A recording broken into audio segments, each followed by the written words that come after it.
Okay. Thank you, Kareem. So you're asking oil companies to further lower gas prices. What makes you think that they are going to listen to an administration that is ultimately trying to put them out of business?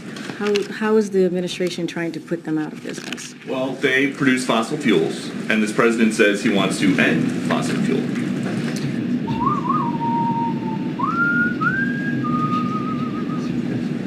Thanks, everybody. Thank you.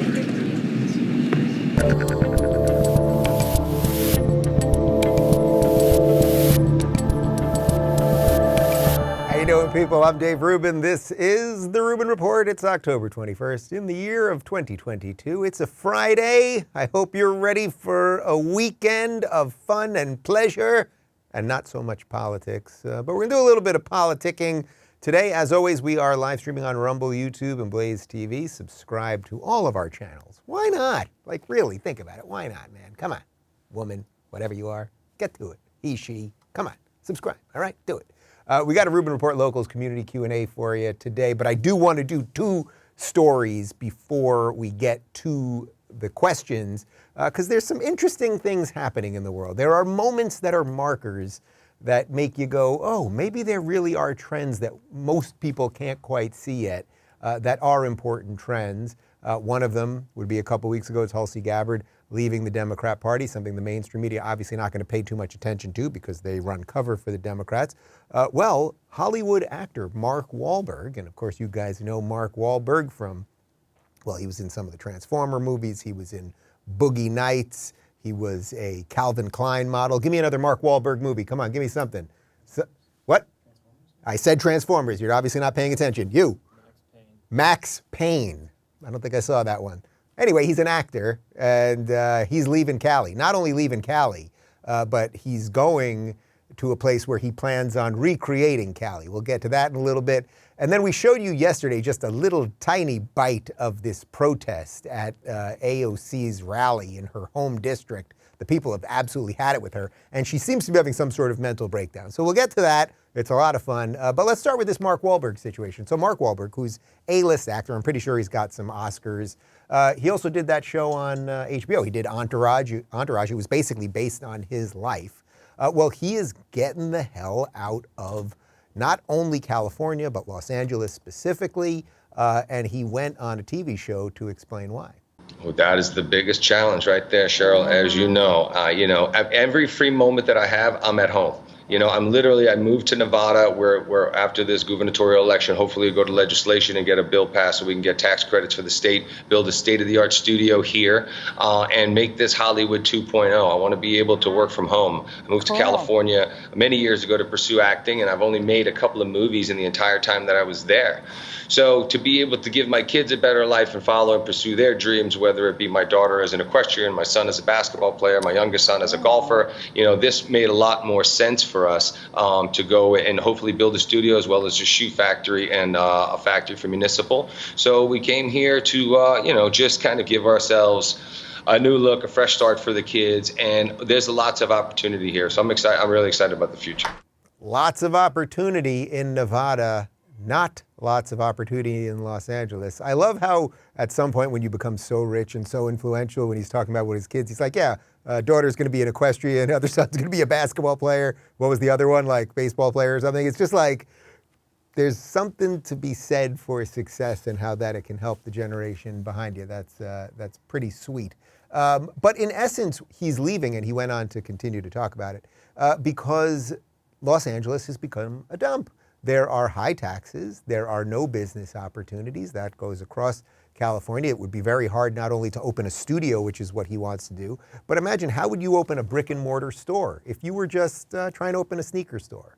If you were trying to open quite literally anything, you want to open a barber shop, how would you do that in Los Angeles knowing that they could just bust through your windows, knowing that you're going to be taxed high, knowing that they have all the regulations related to who you're going to hire and how much you have to pay them and all of those things.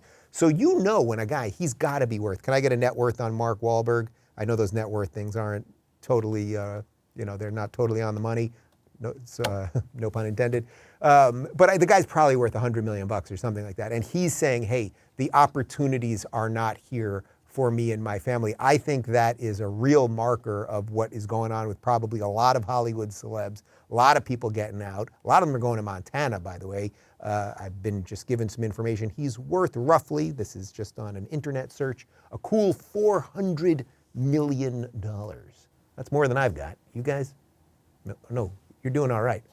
Your boss is a good dude.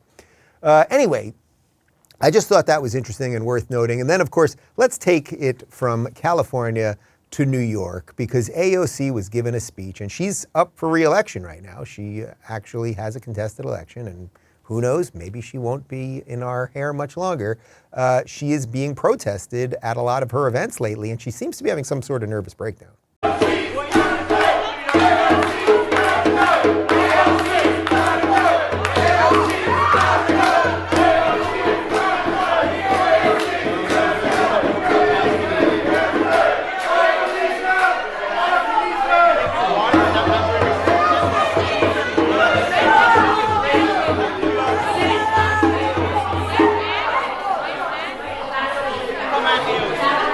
Very classy. Thank you, sir. Thank you, sir. Are running up the streets of New York. They got some people like you. Come on, AOC. So people are very frustrated with AOC. I think her own constituents are like, wait a minute. You know, you were supposed to help us here in this district, but you've been for all of these big spending bills. Our economy's not doing so great, say across the country, but right here at home, you're into all of this woke stuff. The woman who was yelling there was in essence saying, hey, there's only two genders, male and female. AOC obviously is not all about that. And people are not happy that she's been voting for all this money for Ukraine and to escalate the war and the rest of it. And it's like she just kind of sits there and she's mocking these people and the rest of it. And it's like, you know, lady, you have not felt any adversity in your life. I am really willing to put that out there. Any real adversity. She pretends she's a victim, right? She's a progressive, so you have to be a victim. But she has not faced any adversity, and certainly no adversity when it comes to defending her ideas, right? The mainstream media absolutely loves her. She goes on CNN and, you know, they basically hand her candy and just let her do her thing. That's in essence what they do everywhere. She gets on the cover of Mademoiselle and Cosmopolitan and everything else. If you are a Republican that's new to the Congress, that might be thought of as kind of cool and new and fun, they treat you a little bit differently, much like Myra Flores, the Republican who won the Democrat seat for 100 years in the border town in Texas. And the New York Times basically said she was the leader of the new Latina or Latinx far right. That's what's going on over there. So when people come and protest her, now, by the way, I am not for protesters interrupting speeches. I have been interrupted a gajillion times. There's many videos of it. If you haven't seen the video that I think it's got millions and millions of views on YouTube, Google Dave Rubin University of New Hampshire and watch these crazy lunatic students coordinate screaming at me and all of this stuff and bringing noisemakers and everything else. I'm not for that. I like peaceful protest. You respect the speaker. Hopefully the speaker will respect you. It's why at every event that I do, I let people who disagree with me come up first. But putting aside the sort of the tactics of what these people were doing, I think people have had it. And it is AOC herself who many times has tweeted that the point of protest is to make people uncomfortable, get in their face, right? What did Maxine Waters say? Get in their face. Don't find out where they're eating. Don't give them a moment's safety, blah, blah, blah. That is what Democrat rhetoric has done. And now it's coming home. The chickens are coming home to roost, lady. And I think there's a chance we're not going to have much more with her. I think she could lose this election. I think anything is possible. That is how frustrated and sick of the woke people are. On that note, let's get to the Rubin Report.locals.com community Q&A. Cicito says, now that the boys are here, do you feel your life is more complete?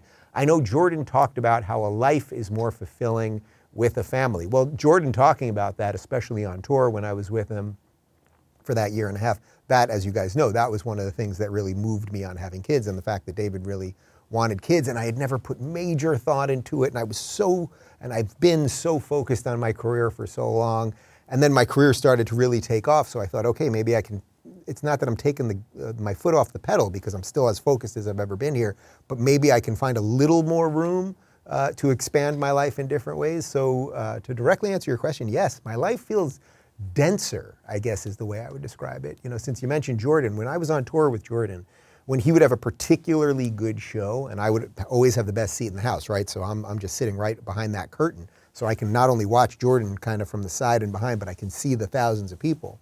And Jordan would walk off stage, we'd give him a high five or something, and on a good night, and they were almost all great, but on just, you know, on a good night, I would say, Jordan, that show was dense. It felt thick. It felt like you got to kind of move through it and use some effort to get through it, as opposed to a thin show, you know, like putting your finger through a wet paper bag.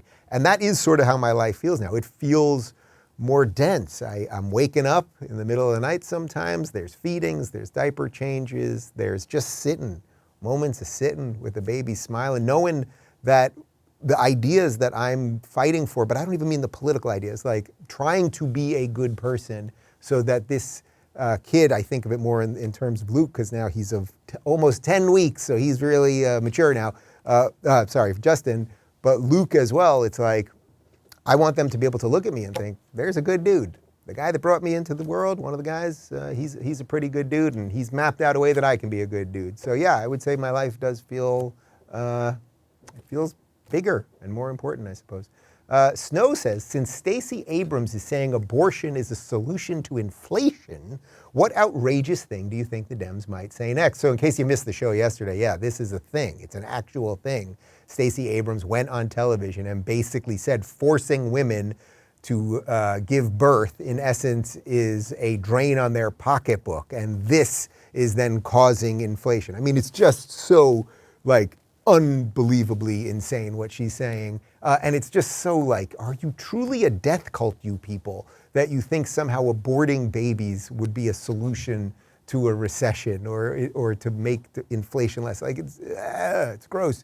What's next with these people? There's almost nothing you can take off the table. What could they possibly do that you'd be like, boy, I'm really surprised that the Democrats did that? There's almost nothing. They are endorsing drag shows for kids. This is out there all the time now. There are videos every day of drag shows with, these are grown adult men who dress up like slutty women and say wildly inappropriate things and grab their crotch and a whole bunch of other stuff.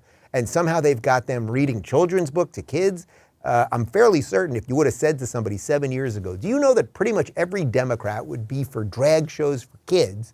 You'd be like, well, you're nuts. And now it's here. So there is almost nothing that that would be too crazy for them. And that's why they must be stopped. And that's why this election is so important. Kathy says, I see you're hiring. What are the most important qualities you look for in a candidate? What impresses you the most in a potential job candidate? So yeah, so right now we're hiring a social media manager and a graphics designer, and things are good here. So we're going to keep hiring and keep bringing on more people. First off, if you are a social media manager, if you are a graphics designer, if you got some of those skills and you think you want to be part of the team, you can email us jobs@rubinreport.com. The way we do the hiring here is I have my guys look through the initial batch of resumes. You know, we already got it. We posted it on Instagram and in Locals, obviously, and a couple other places. So we got a ton of resumes already. So I have my guys look through the initial part, make sure these people are roughly qualified. And then once we have that sort of rough qualification, I have David and Daphne and now Phoenix will all take a Zoom call with people, just chat them up a little bit, kind of see how if they feel like they'd fit. We're also deciding, does this person have to be here in Miami, or are we willing to allow this job to be remote? My personal preferences, I like having people around, but I'm actually kind of open on this one because it's not somebody that has to necessarily be in studio with me. But once they clear that round, then they get to me. And once they're with me, almost everyone that we've hired, it's like, I just kind of want to feel your vibe. I just want to feel like, oh, like, are you really passionate about this? Do you strike me as somebody that's honest and decent? Are you going to work hard? Are you going to be reliable? I've said it a couple times, but I think the best thing that I've done in hiring is that everyone that I have around me right now, nobody screws up anything. And if, Connor, you screw up something on the show today, that would be pretty messed up. Nobody screws up anything. Like if I ask for something to get done, it gets done. Nothing falls through the cracks. Like we are tight and airtight. If someone isn't feeling well or someone's got to go somewhere for a couple hours, everyone picks up the slack. And we've built something really kind of cohesive here. So I want to make sure whoever we bring in will fit within that. And I also wouldn't want them to be a crazed woke nut job. That's also important. USA says, Dave, did you know you're running a cult?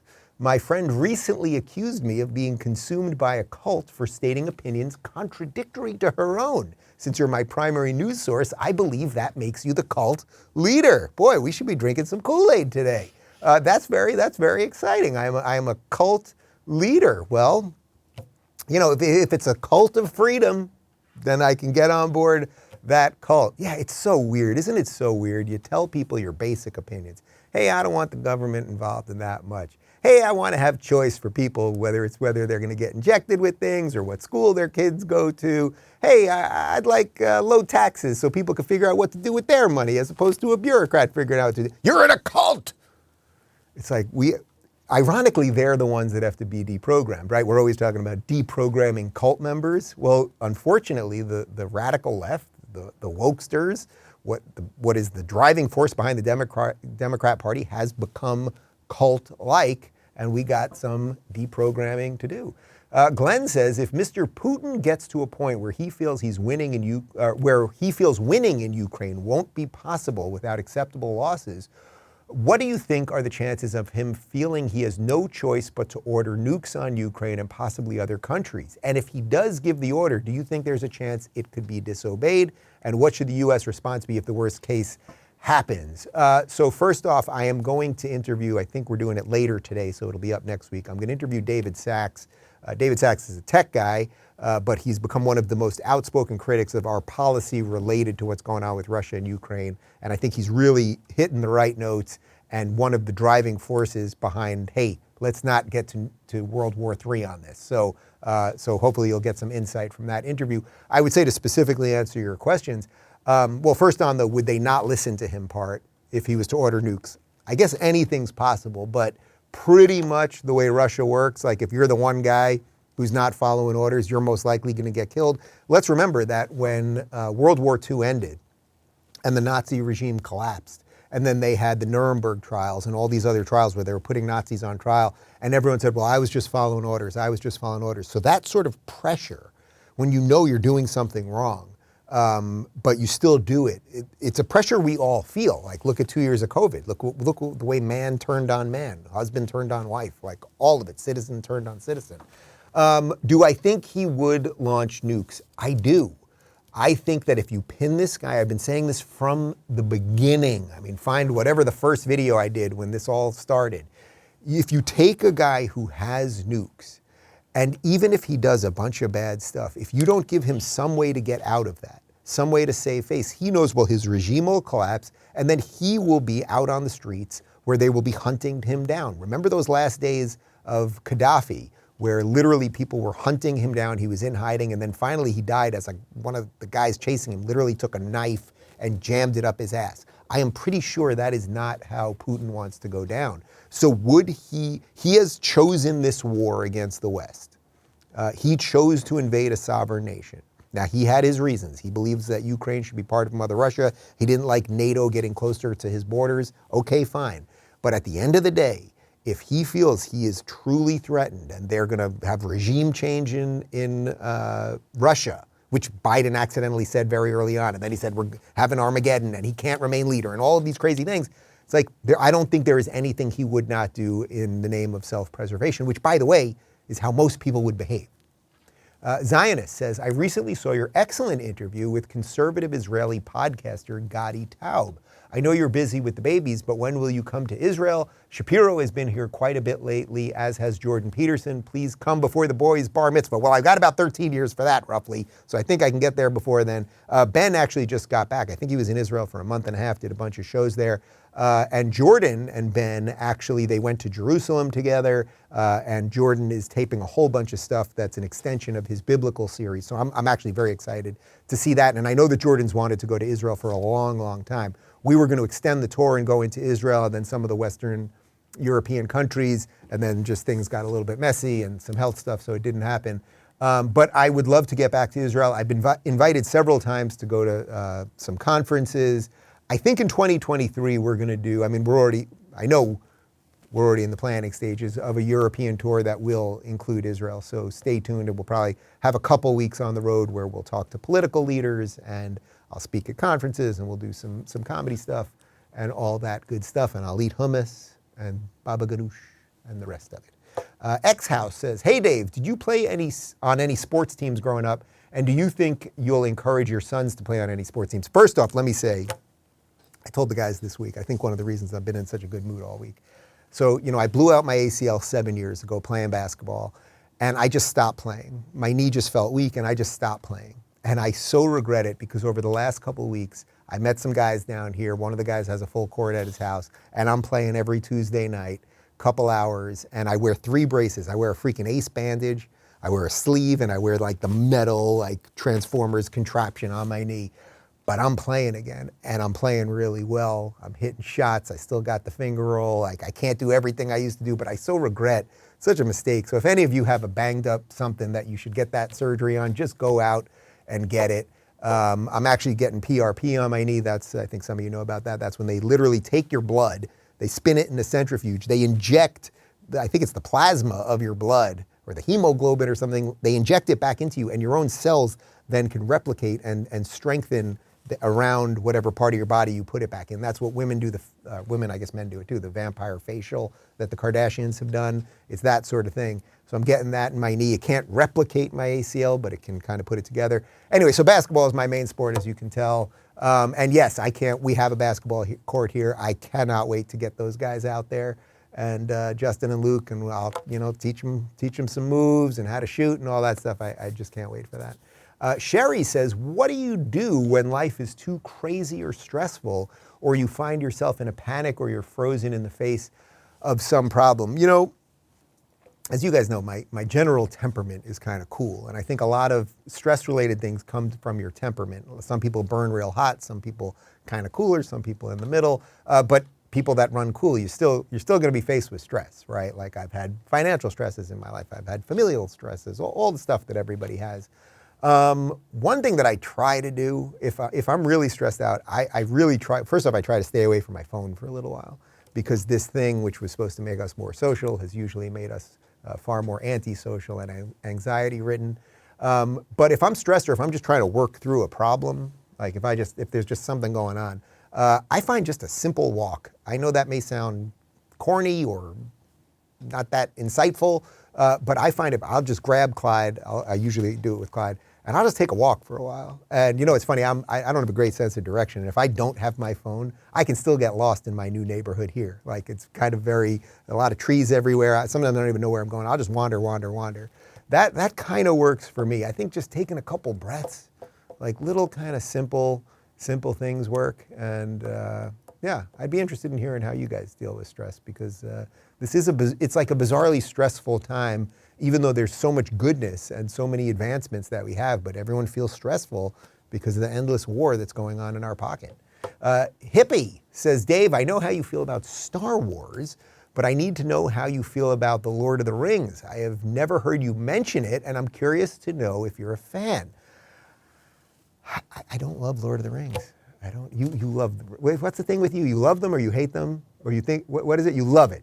So Connor loves Lord of the Rings. I hold him in high regard when it comes to comedy and movies. Where do you stand on Lord of the Rings? Phoenix, not into it.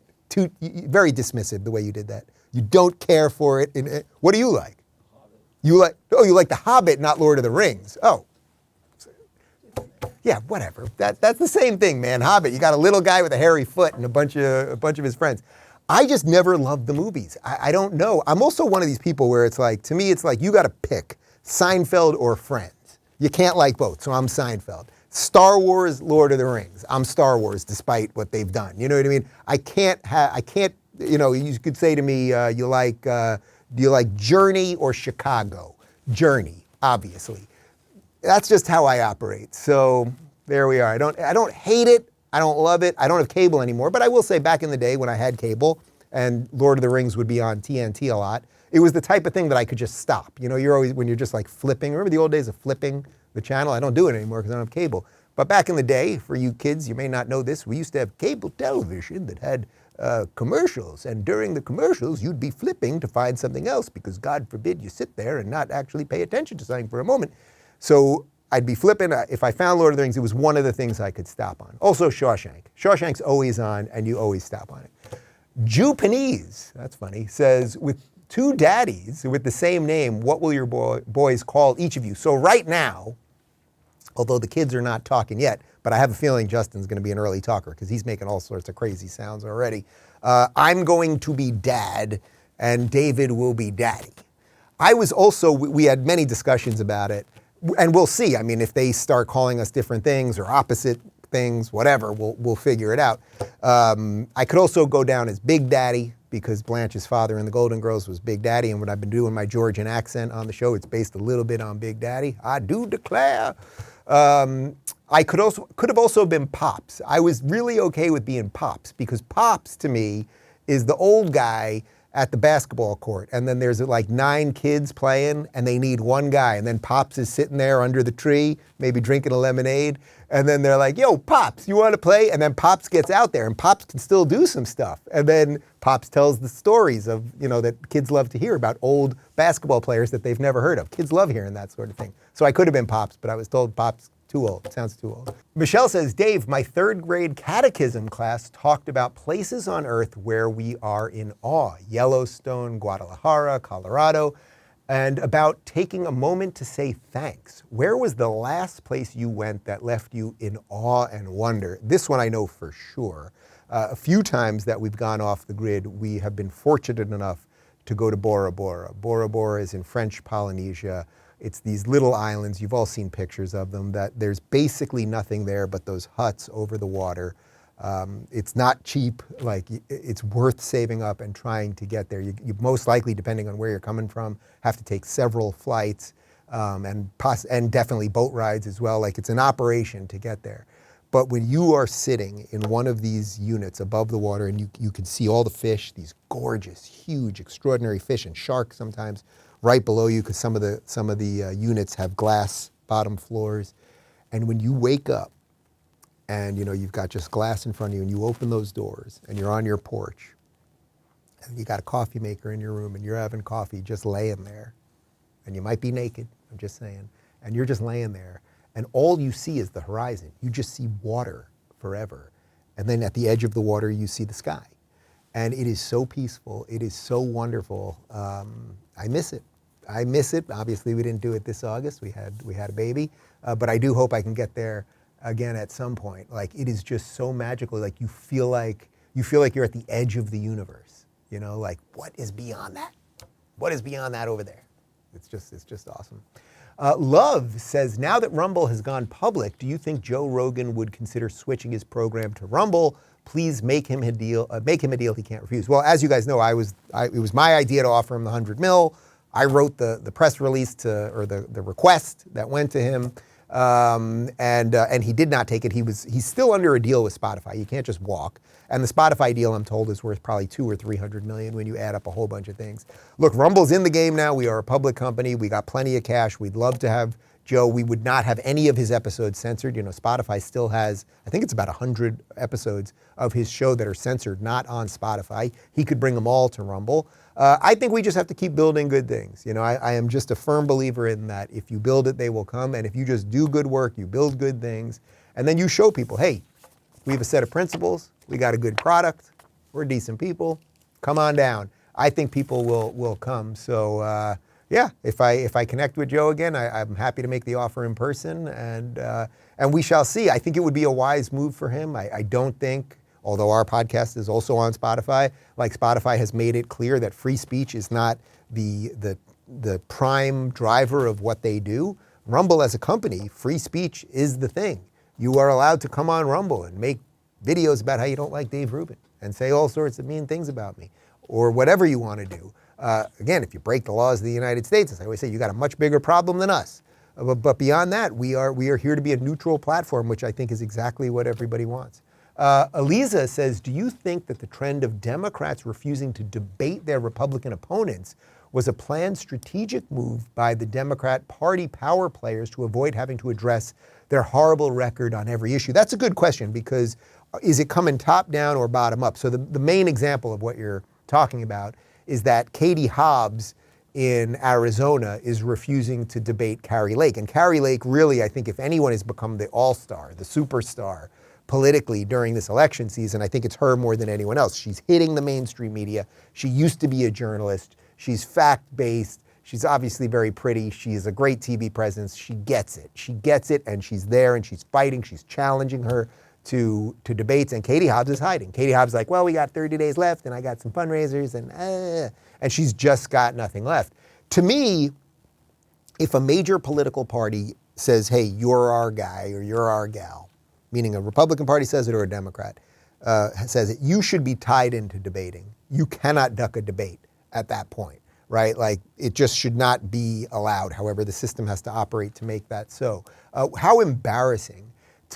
How dare Katie Hobbs, if you think about it? I am here to run this state. That's what I would like to do. You citizens, I would like you to vote for me so I can run this state, so I can figure out, I can be the chief executive and figure out the best way for Arizona to go forward. But I won't ask or answer any questions that my opponent gives me, and I won't just stand there and honestly combat this person's ideas. I just won't do that. But you should just trust that I'm going to do the right thing when I'm in power. It's really embarrassing, actually. As to whether it's coming from her specifically or her campaign or the top down, it might be a little bit of both. It might depend on the race. It might depend on the state. I don't know exactly, but it should not surprise any of us. And I suspect it will be a trend that will continue, which, by the way, was a clever move in them always calling us all racists and Nazis. Because if there was a racist and a Nazi, would you debate them? And that's kind of what she's trying to say here. I don't have to debate that person. That person's an election-denying, crazy white supremacist, blah, blah, blah. Maybe not. Maybe not.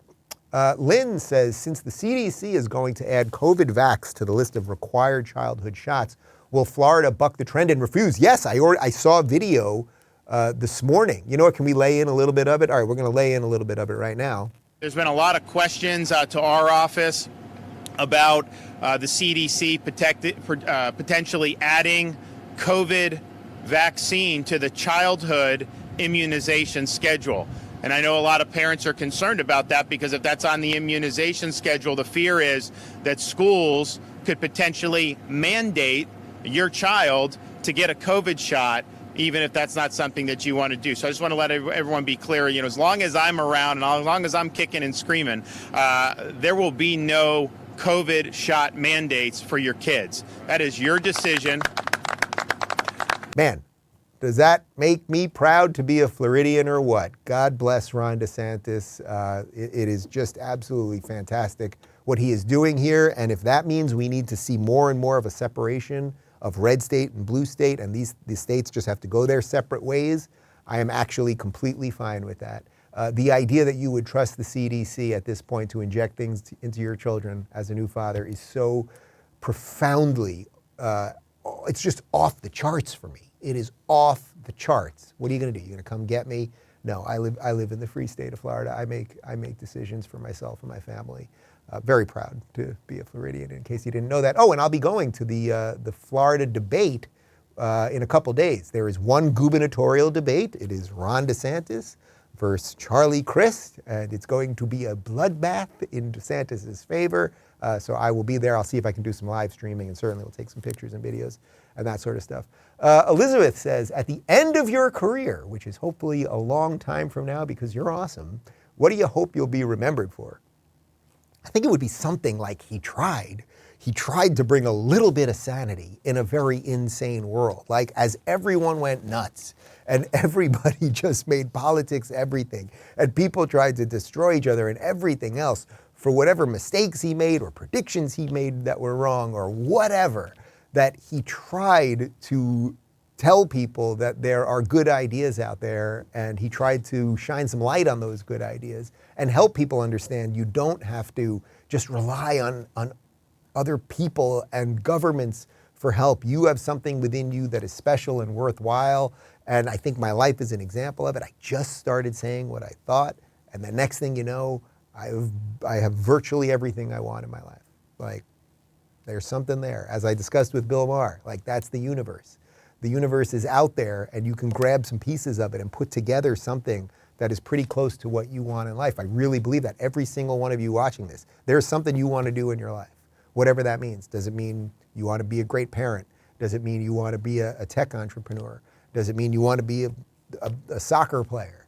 Well, you know what? Let's say whatever you want it to be. If you wanted to be a great basketball player, I would love to be in the NBA. I don't really care about the NBA anymore, but I would have loved to have been a professional basketball player. Like, that was not in the cards, but I still love playing basketball. You got to just find some stuff you like and go for it. Go for it. And then you start building a family and a community around you, and you can change the world. I really, really, really believe that you can. Ladies and gentlemen, I hope you have a great weekend. If you have not subscribed already, please do at rumble.com/Rubin Report, and you can always join us for live chat and much more at rubinreport.locals.com. And we leave you with, I haven't said anything about, oh no, I did say something about Callie today, and I didn't put any cash in the jar because I've ran out of cash. I got this whole thing, but I ran out of cash, so we got to get some more cash. But we leave you with a cold close. This is back in 2007 when evil, soulless lizard person, who at the time was the mayor of San Francisco, Gavin Newsom, had to apologize for an affair he was having with his secretary, who was also the wife of his deputy chief of staff, who he supposedly was friends with. Anyway, he's a horrible person. Have a nice weekend. Thank you all for coming here on short notice. Want to make it clear that everything you've heard and read is true. And I am deeply sorry about that. I've hurt someone I care deeply about, Alex Turk, his friends and family, and that is something that I have to live with and something that I am deeply sorry for. I am also sorry that I've let the people of San Francisco down. They expect a lot of their mayor, and my personal lapse of judgment aside, I am committed to restoring their trust and confidence, and will work very hard in the upcoming months to make sure that the business of running the city is framed appropriately.